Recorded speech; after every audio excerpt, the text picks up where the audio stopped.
These 40 people have gone for their own seats, nothing else, and for the money. The chief minister, the current chief minister, has come and cried in a house because he was going to be arrested by a central agency, and he said, "I have to hop out of the BJP, otherwise they will arrest me." इन्होंने हमको सब कुछ दिया है, तो party के साथ खड़ा रहना चाहिए।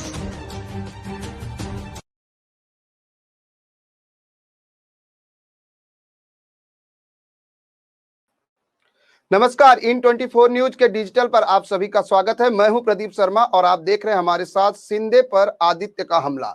इसलिए कि लगातार जिस तरह से शिंदे गुट और उद्धव गुट में लगातार बयानबाजी और एक दूसरे पर आरोप और प्रत्यारोप का जो सिलसिला है वो थमने का नाम नहीं ले रहा है। आपको बता दें कि 8 महीने पहले, करीब 8 महीने पहले एक ऐसी सत्ता परिवर्तन की आंधी आई। आंधी इसलिए कि एक साथ 40 विधायक बगावत कर एक अलग गुट बनाकर सरकार गठित कर लेते हैं और जिस तरह से अब लगातार इस मामले में एक के बाद एक आरोप और प्रत्यारोप और खुलासे किए जा रहे हैं, उससे कहीं ना कहीं महाराष्ट्र की राजनीति पूरी तरह से गरमाई हुई है। और जिस तरह से बात करें तो महाराष्ट्र के पूर्व मुख्यमंत्री उद्धव ठाकरे और महाराष्ट्र के पूर्व पर्यावरण मंत्री आदित्य ठाकरे लगातार शिंदे गुट पर आरोप और प्रत्यारोप करते दिखाई दे रहे हैं। इसी कड़ी में आदित्य ठाकरे ने एक और बड़ा खुलासा किया है। उन्होंने कहा कि जब बगावत हुई थी उसके पहले शिंदे जो है मुख्यमंत्री एकनाथ शिंदे मातोश्री आए थे और वो रोने लगे। उनको कहीं ना कहीं डर था कि उनको जेल हो जाएगी, इसलिए वो मजबूरी में डर बस जो है बीजेपी के साथ गए हैं।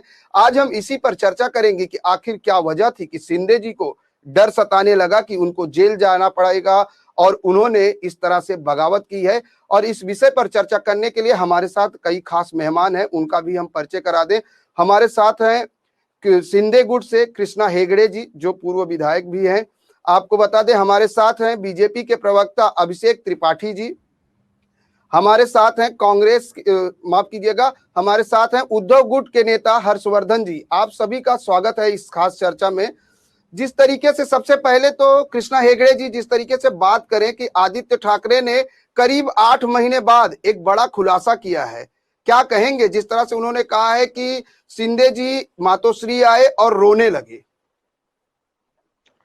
देखिए प्रदीप जी, आदित्य जी पिछले 9 महीने से कुछ ना कुछ बोल रहे हैं, उद्धव जी कुछ ना कुछ बोल रहे हैं। अभी क्या है कि पैर के नीचे से जमीन खिसक गई है और क्या करना क्या बोलना वो समझ में नहीं आ रहा है। खुद के जो खामियां थी वो तो वो भूल गए। एक तो वर्क फ्रॉम होम चालू था, उसके बाद ये था कि कोई विधायकों को मिलना नहीं था उनको, कोई जो सांसद थे उनको नहीं मिलना था, कोई कार्यकर्ता को नहीं मिलना था। अभी जब किसी को मिले नहीं तो राष्ट्रवादी के साथ उन्होंने हाथ मिला लिया।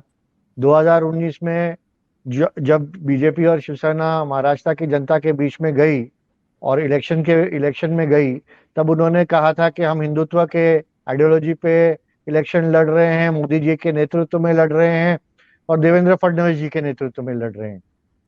उसके बाद उन्होंने हिंदुत्व का आइडियोलॉजी छोड़ा, बाला साहेब का आइडियोलॉजी छोड़ा, हिंदुत्व को दगा दिया और वो कांग्रेस और राष्ट्रवादी के साथ मिल गए खुद के स्वार्थ के लिए।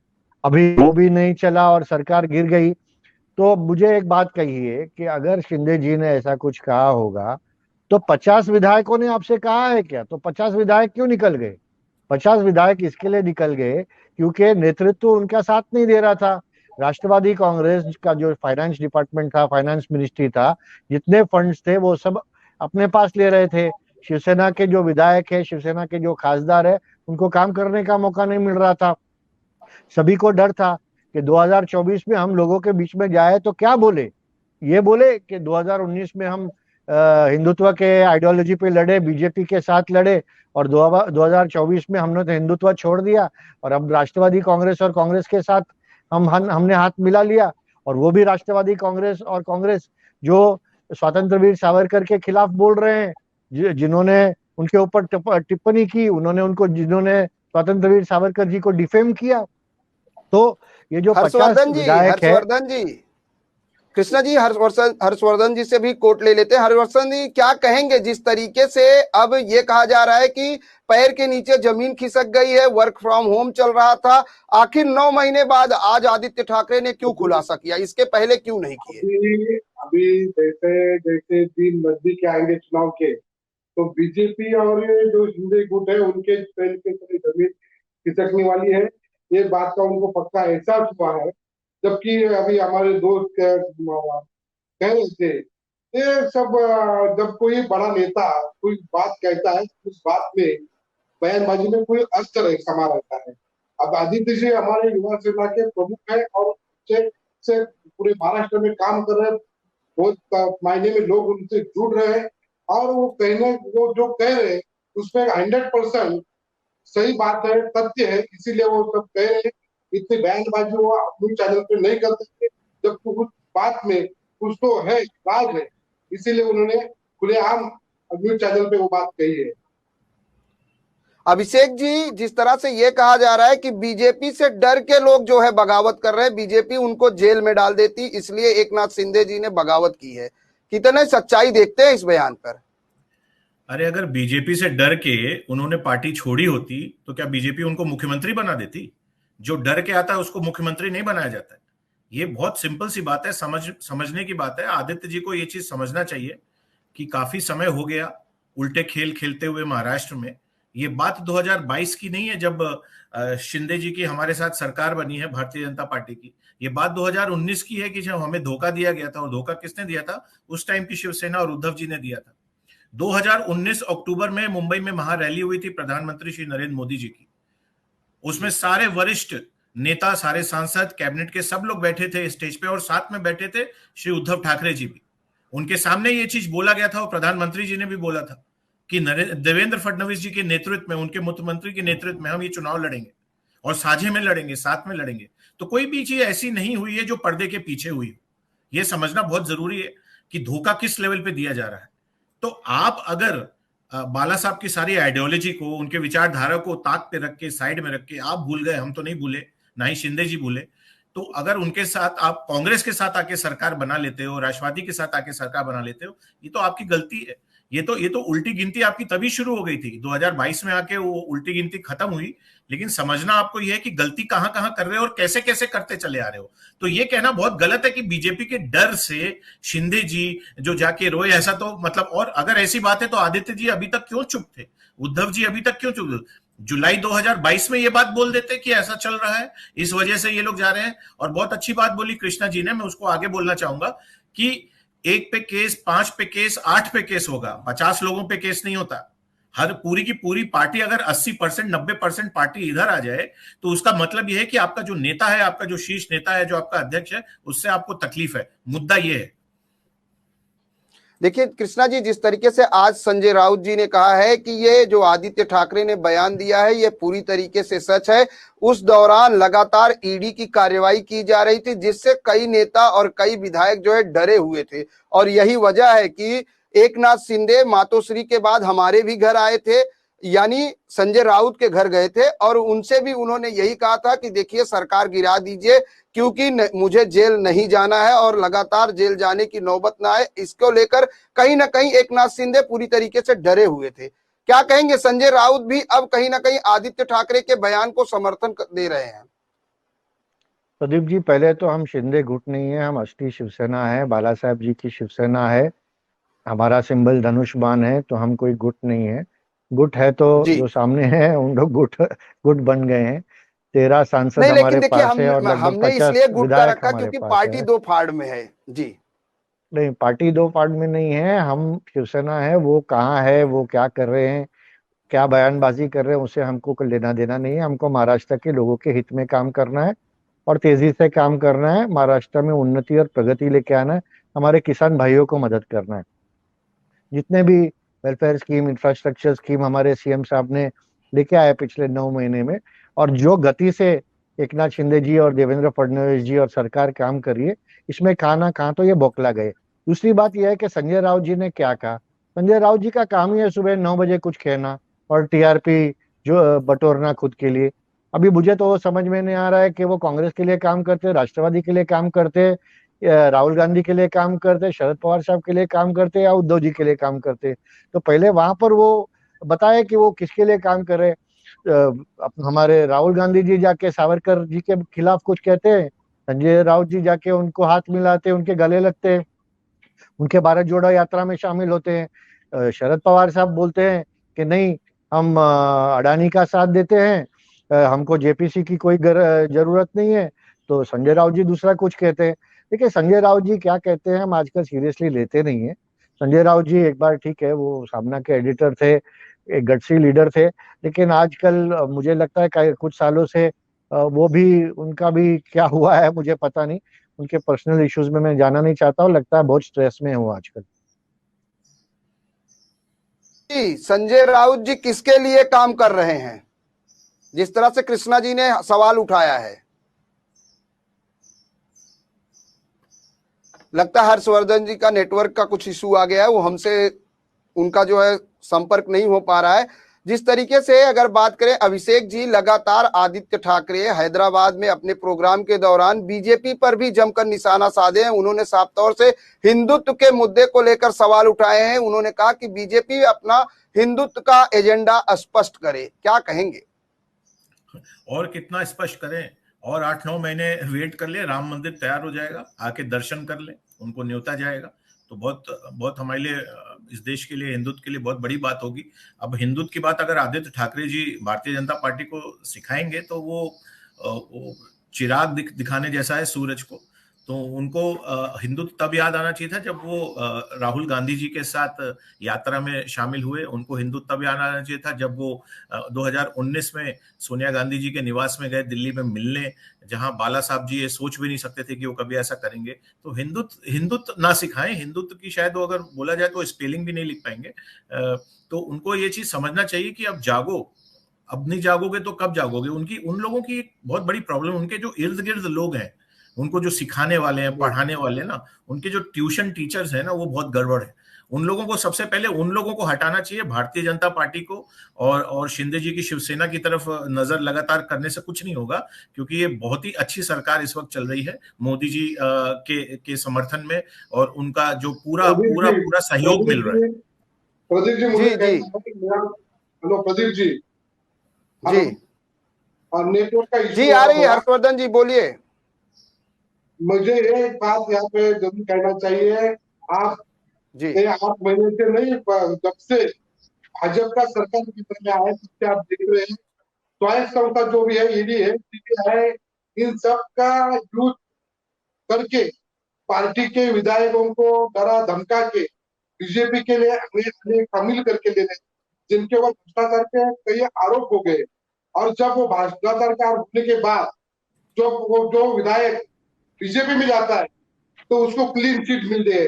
आप जरा भाजपा वालों में अपने आप में झांक के देखेंगे तो आज तक जितने विधायक जो उनके में है वो किन किन पार्टी से आए हुए विधायक है। हर्षवर्धन जी, कृष्णा हेगड़े जी ने कहा कि संजय राउत पहले ये स्पष्ट करे कि वो किसके लिए काम कर रहे हैं, कांग्रेस के लिए, एनसीपी के लिए, या उद्धव गुट के लिए? संजय राउत जी हमारे प्रवक्ता है, हमारे नेता है, वो पूरे शिवसेना के उद्धव बाला साहब ठाकरे के लिए काम करे।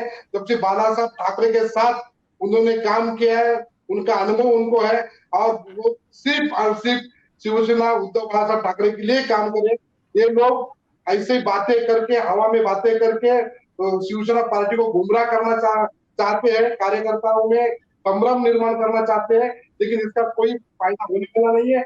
आने वाले चुनाव में आप देख सकते हैं कि बीजेपी को ही बैक फुट पे जाना पड़ेगा, क्योंकि अब जनता समझ चुकी है इनका सब राजनीति जो चल रहा है, जो दबाव में आके राजनीति का गैर फायदा उठा के हर किसी यंत्रणा का गैर वापर करके जो काम कर रहे हैं लोग अब राज्य में और देश में, इसका उनको जवाब आने वाली जनता आने वाले चुनाव में जरूर देगी। ये कितना कुछ भी कहे, ये लोगों का जो मेन लोगों के प्रश्न है, मूल प्रश्न है, उनसे लोगों का डाइवर्ट करने के लिए। बिल्कुल हर्षवर्धन जी, हम आपसे फिर जारी जुड़े रहेंगे, लेकिन जिस तरीके से बात करें, हमारे साथ अभी जुड़ गए हैं इन 24 न्यूज के editor in chief Avanindra Ashutosh ji. Ashutosh ji, आपका बहुत बहुत स्वागत है। आशुतोष जी, पहली प्रतिक्रिया, जिस तरह से करीब 8 महीने बाद आदित्य ठाकरे ये कहते हैं कि बगावत से पहले 40 विधायकों के साथ एकनाथ शिंदे मातोश्री आते हैं और रोने लगते हैं, बोलते हैं कि हमें जेल नहीं जाना है इसलिए हम बगावत कर रहे हैं, क्या कहेंगे? सबसे पहले हमें समझना पड़ेगा कि ये सियासत है, सियासत में हर कुछ जायज है। और जिस तरह से शिवसेना का एक लंबा सफर रहा है, ऐसे में एक बहुत करीबी रिश्ता रहा है शिंदे साहब हो या फिर आदित्य ठाकरे साहब हो या बाला साहब ठाकरे से जुड़े जो भी लोग हैं, तो निश्चित रूप से कहा जा सकता है कि शिंदे साहब ने जिस तरह से जो कदम उठाया तो उससे बहुत ज्यादा सदमा लगा है उद्धव साहब ग्रुप को। और बाला साहब हमेशा से यही चाहते थे कि सब लोग मिलजुल कर रहे। शिवसेना में शिव सैनिक एक आवाज पे खड़े हो जाते थे, लेकिन आज क्या वजह है, जिस तरह से उन्होंने हमेशा ठाकरे ग्रुप ने यही कहा कि वो गद्दार है, खोखा लेते हैं ये लोग। और सबसे बड़ी बात है कि आम आदमी सब समझ रहा है। ये निश्चित रूप से ये समझ लीजिएगा कि आने वाले दिनों में जो चुनाव होंगे तो उसका असर सबसे ज्यादा पब्लिक पर पड़ता है। पब्लिक जानती है, समझती है कि हमें किस रास्ते पे जाना है। और एक उम्मीद होती है शिवसेना से, जो उम्मीद थी शिवसैनिकों की, आम लोगों की, तो उस पर बहुत ज्यादा कुठाराघात हुआ है प्रदीप। और जब तक पूरा जो मामला क्लियर नहीं हो जाता, क्योंकि बहुत आरोप प्रत्यारोप का दौर चल रहा है, कोई शिंदे साहब के ऊपर जो लगातार आदित्य ठाकरे हमला करते रहे हैं, उद्धव साहब हमला करते रहे, इसका कारण क्या है?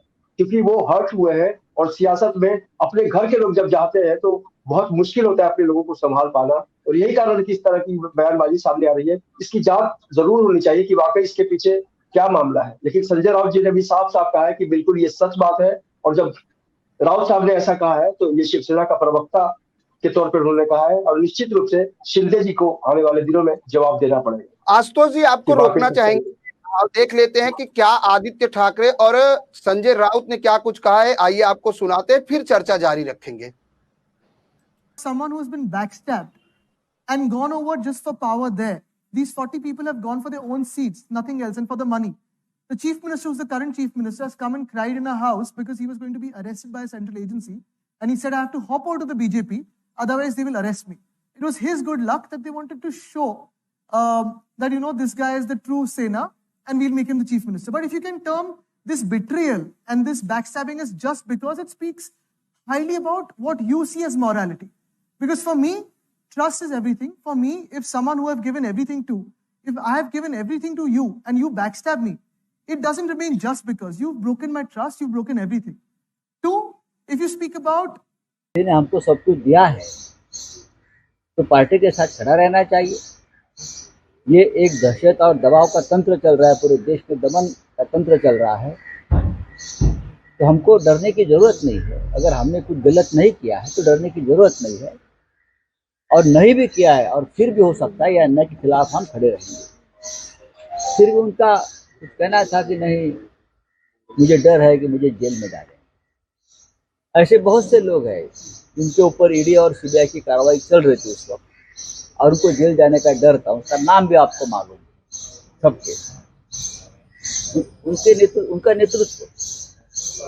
बिल्कुल, देखिए जिस तरह से संजय राउत जी ने कहा कि उनको डर था, वो आके रोने लगे, इस तरह के सवाल लगातार करीब 8 महीने के बाद उठाए जा रहे हैं। ये खुलासे की बात है। हालांकि महाराष्ट्र की राजनीति में पूरी तरीके से आदित्य ठाकरे और संजय राउत के बयान के बाद गरमाई हुई है, क्योंकि लगातार जो है शिंदे गुट की बात करें, जैसे शिवसेना की बात करें, हालांकि चुनाव आयोग ने उनको जो है सिंबल और नाम दोनों दे दिया है। इसी पर चर्चा कर रहे हैं। हमारे साथ फिर से जुड़ रहे हैं तमाम मेहमान। हम बात करें तो कृष्णा हेगड़े जी, आपने संजय राउत जी को सुना कि क्या उनको साफ तौर से कहना था कि हमने कई बार समझाया है, कई बार उनको कहा कि आप डरिए मत, पार्टी ने सब कुछ दिया है, पार्टी आपके साथ खड़ी है, लेकिन फिर भी वो डर गए और चले गए, पार्टी से बगावत कर गए। क्या कहेंगे? देखिए, मुझे पहले एक बात कहिएगा कि उद्धव जी शिवसेना और राष्ट्रवादी कांग्रेस के साथ क्यों गए? क्या वो डर गए थे क्या? नहीं ना, वो तो अपने स्वार्थ के लिए गए कि उनको सरकार बनानी थी। उनको तो किसी ने नहीं कहा, तभी कांग्रेस ने और राष्ट्रवादी ने, कि भाई आपके ऊपर ईडी लगाए या लगाए, इसके लिए आप आइएगा। वो तो खुद के लिए गए, उन्होंने बीजेपी को छोड़ के गए। दूसरी बात मुझे कहना है कि बाला साहब जी ने जी जो संजय राउत जी कह रहे हैं हमको, जो वो सीख पढ़ा रहे हैं, तो पहले तो सम्मानीय हिंदू हृदय सम्राट बाला साहब ठाकरे जी की सीख क्या थी?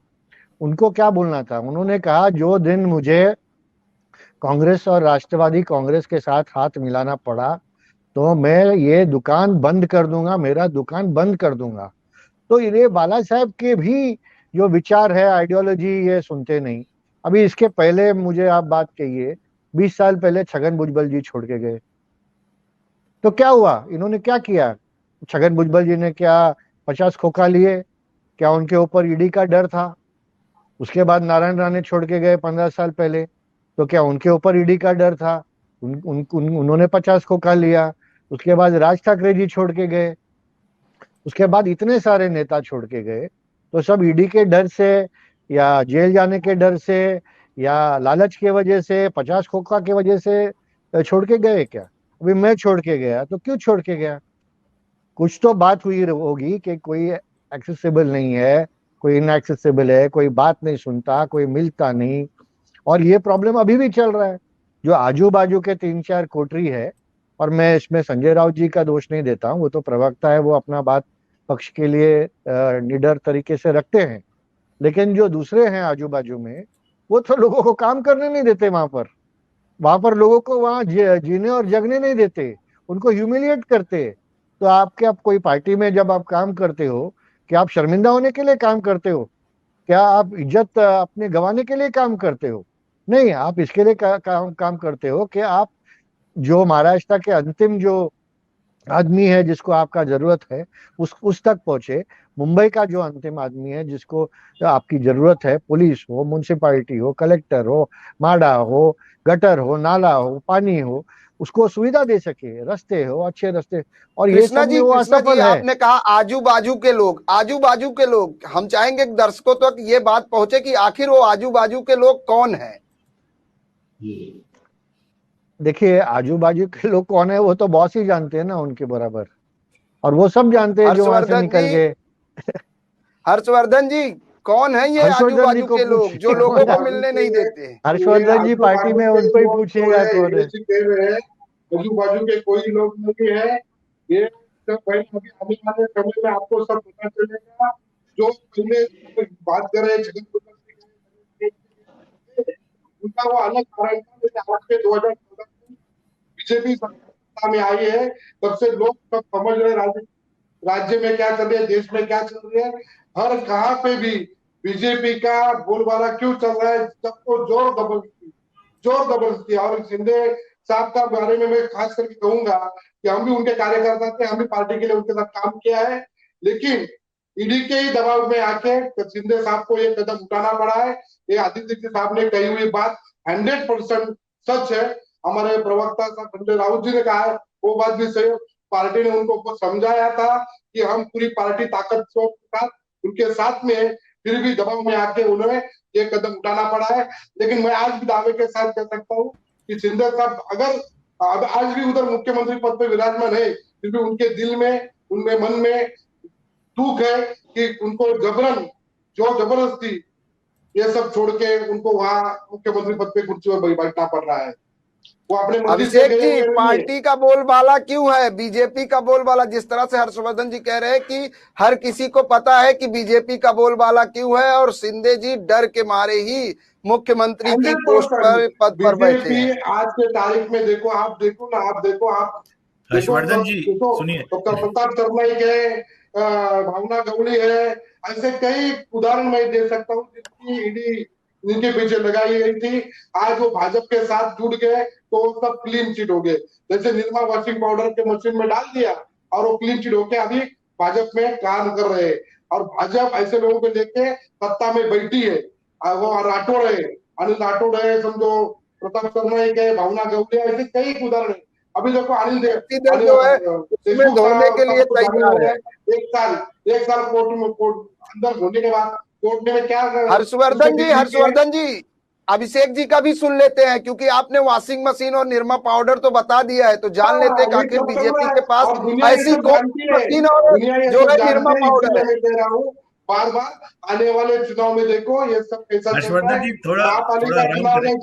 हर्षवर्धन जी रुक जाइए, अभिषेक जी का भी सुन लेते हैं। अभिषेक जी, ये जो बार बार कई लोग ऐसा बोलते हैं कि भारतीय जनता में आके वॉशिंग पाउडर और वॉशिंग मशीन है, तो ये इनडायरेक्टली क्या ये लोग ये कहना चाहते हैं कि जब ये दूसरी पार्टी में थे तो क्या ये सब लोग करप्ट थे? जब इनकी पार्टी में थे तो क्या ये सब लोग करप्ट थे जो इधर आके साफ होने का बात ही नहीं। आपके जो किरीट सोमैया जी है, एक के कोई घोटाले निकाल रहे हैं ना, हाँ। वो देखो, और वो घोटाला निकालने के बाद उनके ईडीआर, सीबीआई, इनकम टैक्स की फौज उनके घर पे जाती है, देखिए उनके बहुत दफ्तर पे बहुत ही जाती है। अच्छा किरीट उसके बाद सुमैया वो जी, फिर आपका हाथ किरीट थमा लेते हैं, सुमैया जी बहुत आपसे ही संधान हिम्मत बना से, लेते हैं, किरीट आपसे सुमैया मिल जी, जाते हैं, तो हर्षवर्धन जी उसका सुनिए, क्लियर होता है। सुनिए सुनिए, ये मेरा हर्षवर्धन कहने जी, का किरीट मतलब सुमैया यही जी है, बहुत गलत ही हो जाए हिम्मत से देखो, और बहुत ही चाहे ईमानदारी वो से सरकार सब देखेगी, चीज का घोटाला आपकी बाहर एम्प्लॉय निकाल रहे देखेगी, हैं और बहुत लेकिन बड़ा जो काम कर रहे हैं आप जो कर रहे हैं महाराष्ट्र ना, में और आपका जो मुंबई में। चल रहा है ये चीज एकदम आपको गलत समझना है। चाहिए। आप मुद्दा ये है, संविधान का अपमान कर रहे हैं, लोकशाही का गला हर्षवर्धन घोट जी, रहे हैं, अभिषेक जी ऐसा का नहीं भी नहीं समझता सुन नहीं हूं मैं लेते नहीं, हैं। आपको। देखिए हर्षवर्धन जी, अभिषेक जी बोलिए। सुप्रीम कोर्ट में सब सुप्रीम कोर्ट में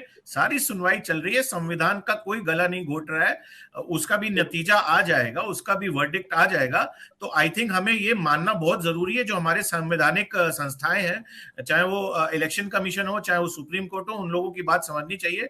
और जहां तक बात है किरीट सुमैया जी की, तो उन्होंने बहुत हिम्मत से, बहुत ईमानदारी से बहुत से पोल खोले हैं, बहुत से घोटाले बाहर लाए हैं। तो अब उस चक्कर में जब बहुत से लोगों को घबराहट हो रही है, तो लाजमी है वो इस तरीके की बयानबाजी करेंगे 9-10 महीने के बाद। उसमें आदित्य जी हो, चाहे चाहे संजय राउत जी हो। लेकिन मैं ये बोलना चाहूंगा, कुछ साल पहले तक संजय राउत जी को सुना जाता था महाराष्ट्र में, मुंबई में, लेकिन आज आज सिर्फ भी लोग हंसते सुन हुए रहे हैं, लोग आज भी लोग आज के सुन दिन रहे को हैं, टाइम पास माने आज जाते भी हैं। आज भी चैनल लोग सुन रहे चैनल हैं। चेंज कर दिया देखिए, जाता है, जब जब संजय राउत जी बोलते हैं तो चैनल चेंज कर दिया जाता है, रिमोट साइड में रख दिया जाता है। तो ये चीज समझना बहुत जरूरी है कि कोई भी इतना समय क्यों लेता है कोई भी बात सामने लाने के लिए। अगर कोई चीज ऐसी हुई है तो उसी दिन बोलो, अगली सुबह बोलो, एक हफ्ते में बोलो। कितना अरे समय, बोलो। ऐसी कौन सी राज की बात थी? ये तो दुनिया को, हम जैसे छोटा कार्यकर्ता को मालूम है। शिंदे साहब ने शिवसेना की छोड़ी, पार्टी को छोड़ी, हम सब छोटा कार्यकर्ता, हम लोग भी उनके साथ काम किया एक जमाने में, नहीं हमको नहीं, भी मैं मालूम है। आपको बता दूं, जब आप हाँ, जब जब ये उद्धव सब जी की आपको मालूम सरकार है। थी, महाविकास आघाड़ी की, सुनिए, भाजपा जब उद्धव जी की भाजपा सरकार सरकार जो थी, आपके तारीख में महाविकास, सुनिए बाला हर्षवर्धन जी साहब सुनिए, ठाकरे ने बाला साहब की जिस कोई बाला भी साहब ठाकरे इच्छा, ने बाला उनको ये साहब का महाराष्ट्र कोई भी में आदर, अलायंस बाला करके साहब भाजपा का को जो कोई बढ़ावा भी दिया है, विचारधारा को ये उद्धव जी ने लगातार अपने शिवसेना साथ के हर्षवर्धन जी, नहीं हम रखा भाजपा 2.5 आपको साल तक। रोकना चाहेंगे। बाला साहब हर्षवर्धन की जी, और भाजपा विचारधारा का इज्जत हर्षवर्धन किया है, जी, जिस महाराष्ट्र इज्जत तरीके से दिलाई है उद्धव जी। बात बड़े की पैमाने जाए, में आज जो तो माहौल है हर्षवर्धन जी, जिस तरीके से आज जो आरोप और प्रत्यारोप का दौर चल रहा है, पिछले 8 महीने से जिस तरह से महाराष्ट्र की राजनीति की अगर हम बात करें, तो लगातार एक दूसरे पर छींटाकशी और आरोप थमने का, जुबानी जंग थमने का नाम नहीं ले रही है। और अगर ये महाविकास भाजपा का आघाड़ी की काम है। बात करें तो भाजपा ने अब खुद ऐसे जिस अपने तरीके से एनसीपी सुप्रीमो, भाजपा ने सुनिए सुनिए, जैसे कंगना जिस रनावत तरीके से, है, हर्षवर्धन जी वो सुन लीजिए, हर्षवर्धन जी सुन लीजिए, जिस तरीके से खुद अब एनसीपी के प्रमुख शरद पवार जी ने भी स्टेटमेंट दिया है कि उद्धव ठाकरे ने बिना बताए, बिना हमसे सलाह मशवरा किए इस्तीफा दे दिए, हमें पता नहीं था। इस पर किस तरह की, कहीं ना कहीं अब महाविकास आघाड़ी में भी दरार पड़ने के आस दिखाई दे रहे हैं, क्योंकि लगातार शरद पवार जो है एक के बाद एक बयान दे रहे हैं। देखो, पवार साहब बहुत बड़े नेता है, उनकी राजनीति हम सभी को मालूम है, उनका कोई अंदाजा आप नहीं ले सकते, इतने बड़े हम लोग नहीं है। लेकिन वो एक बुजुर्ग है, एक बहुत अच्छे राजनेता है, उनको ज्यादा अभ्यास है, उनका अनुभव है, वो मायने में वो अपनी जगह पे सही है। उद्धव साहब ने जिस स्थिति में रिजाइन दिया है, देखो, जब अपने को सामने दिख रहा है कि अपने संख्या में नहीं है, जो मेजोरिटी दिखाना चाहिए वो नहीं है, वो हिसाब से उन्होंने एक सोच के रिजाइन दिया। अभी उसने उस समय महाविकास आघाड़ी से सलाह मतलब की नहीं की, वो उनको मालूम है, वो हम उस बारे में भाई बात कर सकते हैं। लेकिन जो आज की राजनीति चल रही है, व्यक्तिगत रूप से हर किसी को टारगेट बनाया जा रहा है, वो एकदम गलत है। महाराष्ट्र को शोभा देने वाली बातें नहीं है, हम भी उसके अगेंस्ट है। लेकिन भाजपा जो उनके चट्टे बट्टे को रख के किधर ना किधर किसी के ऊपर आरोप करने को छोड़ा है, वो उन्होंने नहीं करना चाहिए। एक जमाने में महाराष्ट्र में शिवसेना का हाथ में थमा के भाजपा महाराष्ट्र में अपने पैर लंबे कर चुकी है। लेकिन ये आप भूल चुकी है कि शिवसेना के उपकार भाजपा के ऊपर है। जब 2 खासदार थे, आज उनके 500-300 खासदार हो गए, तो आज इतनी बड़ी बातें करने लगी है। तो उसने समझना मानता है, जब कोई उनके साथ में नहीं था, तभी बाला साहब ठाकरे ने, उद्धव साहब ठाकरे ने उनको साथ लेके इस महाराष्ट्र में आश्रय दिया है। जबकि आज वो इतने बड़े पैगामे में बात करने जा रहे हैं, उसका एहसास उन्होंने रखना चाहिए। तो फिर उद्धव जी कांग्रेस के साथ क्यों गए? उद्धव जी कांग्रेस के साथ क्यों गए? सोनिया गांधी, राहुल गांधी के साथ क्यों गए? अगर हमारा साथ, राजनीतिक परिस्थिति में ऐसे कई निर्णय लेना पड़ता है। ऐसे बाला साहब निर्णय के लेने खिलाफ चाहिए निर्णय है और ये निर्णय लेने के लिए निर्णय भी बाला साहब भाजपा के ने खिलाफ है। बाला ऐसा साहब के निर्णय सोच लेने के के खिलाफ लिए है ये भाजपा निर्णय। ने ही उनको चलिए हाथ चलिए खड़ा है। बिल्कुल जिस जबकि तरीके से आरोप जबकि प्रत्यारोप उद्धव की साहब ने बात बोला करें था तो कि 2.5 साल लगातार ये भाजपा आरोप और मुख्यमंत्री ने प्रत्यारोप का 2.5 दौर साल चलता रहेगा, दूसरे क्योंकि का राजनीति मुख्यमंत्री है, बनाया जाए, राजनीति में एक दूसरे लेकिन पर आरोप आपने ये करना सब स्वाभाविक सी बात है। कृष्णा हेगड़े जी चलते चलते बिल्कुल संक्षेप में जानना चाहेंगे, जिस तरीके से अब बड़ा खुलासा करने का दावा जो है उद्धव गुट कर रहा है, क्या आने वाले समय पे इसमें जो है जो शिवसेना उद्धव गुट की बात करें या शिवसेना जो आप बोले कि हमारी शिवसेना असली शिवसेना है, कहीं ना कहीं शिवसेना के धनुष बाण और नाम को लेकर अभी भी कानूनी लड़ाई चल रही है, ऐसे में किस तरह की प्रतिक्रिया देखते हैं, ये बयान कितना मायने रखता है? देखिए, शिवसेना के धनुष बाण पे कोई कानूनी लड़ाई नहीं चल रही है। जो लड़ाई चल रही है वो सुप्रीम कोर्ट में लड़ाई चल रही है, वो दूसरा विषय है। वो डिस्क्वालिफिकेशन ऑफ 16 MLAs उसकी लड़ाई चल रही है। लेकिन और एक बात मैं कहना चाहता हूँ कि महाविकास आघाड़ी तो एक खिचड़ी सरकार थी। वहां पर कांग्रेस का अभी आप देखो एनसीपी के साथ जमता नहीं, एनसीपी का ये वंचित बहुजन आघाड़ी के साथ जमता नहीं, कांग्रेस का आपके साथ जमता नहीं। ये शरद पवार साहब अडानी के विषय में अलग कुछ बोलते हैं कांग्रेस से। ये हमारे अजीत दादा पवार साहब ईवीएम के इशू में दूसरा कुछ बोलते हैं। और हर इशू में, वीर सावरकर के इशू में शिवसेना अलग बोलती है, हमारे उद्धव जी के गुट अलग बोलती है, कांग्रेस अलग बोलती है, राष्ट्रवादी कांग्रेस अलग बोलती है। तो ये खिचड़ी सरकार कभी चलने वाला नहीं है। महाराष्ट्र के लोगों को और देश के लोगों को एक सक्षम नेतृत्व चाहिए, जो काम करे, जो डिलीवर करे, और वो नरेंद्र मोदी जी के रूप में और महाराष्ट्र में एकनाथ शिंदे जी और देवेंद्र फडणवीस जी के रूप में उनको मिल रहा है। इसके लिए हमें तो कोई शंका नहीं है। 2024 में हिंदुत्व के आइडियोलॉजी लेकर हम फिर से लोगों के बीच में जाएंगे और फिर से हमारी सत्ता आएगी, और हम लोगों के लिए और भी ताकत से काम करेंगे। अभी हाल ही में 2 दिन पहले हम राम मंदिर भी गए थे। रामलल्ला का भी हमको आशीर्वाद मिला है, धनुष बाण को भी आशीर्वाद मिला है। ये धनुष बाण लेके, रामलल्ला का जो आशीर्वाद है वो लेके लोगों के बीच में जाके लोगों के लिए और ताकत से हम काम करेंगे।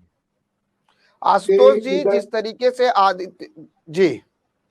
आशुतोष जी जिस तरीके से आदित्य ठाकरे जी का बयान आया है, उसको क्या लगता है कि महाराष्ट्र में जो शिंदे और फडणवीस सरकार है उस पर कोई असर होगा? देखिए, सबसे बात हमको समझनी पड़ेगी कि हम विलाप क्यों कर रहे हैं आज। ये पहले भी हम कर सकते थे, लेकिन पूरी सत्ता का जो सुख है वो सुख छिन गया। हमारे घर के लोग चले गए। और बीजेपी के बारे में ये धारणा है, सारी विपक्ष पार्टियां हमेशा मानती है कि बीजेपी में जो भी जाता है वो गंगा जल की तरह पवित्र हो जाता है। और ये पवित्र होने के बाद बीजेपी उसको कैसे संभालती है तो वो ही जानती है। लेकिन ये जनता भी देख रही है और जान रही है कि उद्धव साहब की जो सरकार थी, भले ही वो शरद पवार साहब थे और अलग अलग पार्टियों का जो कांग्रेस पार्टी है उसका समर्थन था, लेकिन आज जो सुख चला गया है तो सुख का तो जाने का विलाप तो होता ही है। निश्चित रूप से यही कारण है कि उसी गम में, उस दुख में वो क्या बोलेंगे, क्योंकि अभी ये भी जानना पड़ेगा कि जो जीता वही सिकंदर, और आने वाले चुनाव में सब कुछ साफ हो जाएगा कि वाकई सच्चाई किसकी तरफ है। हर्षवर्धन जी बिल्कुल संक्षेप में जाएंगे चलते चलते। जनता क्या बोलती है, जनता की आवाज सुननी चाहिए। अरे आने वाले समय में जनता की आवाज क्या है ये इलेक्शन के माध्यम से हम सभी को पता चल जाएगी। अभिषेक जी चलते चलते क्या कहेंगे, आदित्य ठाकरे के इस बयान से महाराष्ट्र की सियासत में कितना असर होगा? नहीं, कोई असर नहीं होगा प्रदीप जी। क्या है ना कि जनता किसको सीरियसली लेती है, किसको नहीं लेती है, ये स्पष्ट हो चुका है बहुत समय से, और कम से कम पिछले 3 साल से तो बहुत ज्यादा स्पष्ट हो चुका है। तो इस विषय में कोई चर्चा मुझे लगता है माननी ही नहीं है, क्योंकि 2014 में भी स्पष्ट था, 2019 में भी था, अब 2024 आने वाला है उसमें भी स्पष्ट हो जाएगा कि जनता किसकी तरफ है। बिल्कुल, देखिए जनता बिल्कुल जानती है, जनता समझदार है, मतदाता हमेशा सोच समझकर ही मत देते हैं। और रही बात राजनीति की, तो राजनीति में लगातार आरोप और प्रत्यारोप का दौर जारी रहता है। विपक्षी लगातार सरकार को घेरते हैं, सरकार लगातार विकास कार्यों के मुद्दे को लेकर आगे बढ़ने का काम करती है। तो जिस तरह से इस खास चर्चा में आप सभी का धन्यवाद जुड़ने के लिए। कृष्णा हेगड़े जी, हर्षवर्धन जी, अभिषेक जी और आशुतोष जी, आप सभी का धन्यवाद कि इस खास चर्चा में आपने अपना समय निकालकर हमारे साथ जुड़े और इस चर्चा में अपने अपने मत रखे। जिस तरह से अगर बात करें तो आदित्य ठाकरे जी ने एक बयान देकर फिर से कहीं ना कहीं महाराष्ट्र की राजनीति में उबाल लाने का काम किया है। उन्होंने करीब 8 महीने बाद खुलासा किया है, दावा किया है कि मुख्यमंत्री मातोश्री पहुंचते हैं और रोने लगते हैं, कहते हैं कि महाविकास अघाड़ी से गठबंधन तोड़ दीजिए, सरकार गिरा दीजिए, नहीं तो मुझे जेल जाना पड़ेगा। मैं जेल नहीं जाना चाहता हूं, मैं बीजेपी के साथ नहीं जाना, बीजेपी के साथ इसीलिए जा रहा हूं ताकि मुझे जेल ना जाना पड़े। हालांकि इस बयान को लेकर जिस तरह से महाराष्ट्र की राजनीति में अब सियासत देखने को मिल रही, लगातार सवाल जो है उद्धव गुट की तरफ से समर्थन दिया जा रहा है तो शिंदे गुट की तरफ से उस पर सवाल खड़े किए जा रहे हैं कि आखिर इतने दिनों बाद क्यों आदित्य ठाकरे ने खुलासा किया, इसके पहले क्यों नहीं किया। इस खास पेशकश में बस इतना ही। अन्य ताजा तरीन खबरों के साथ साथ स्वास्थ्य संबंधित जानकारी के लिए देखते रहें इन 24 न्यूज। मुझे और मेरी पूरी टीम को दे इजाजत। नमस्कार।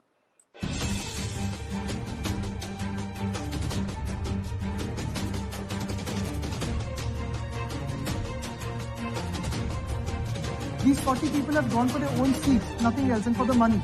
The chief minister, who's the current chief minister, has come and cried in a house because he was going to be arrested by a central agency.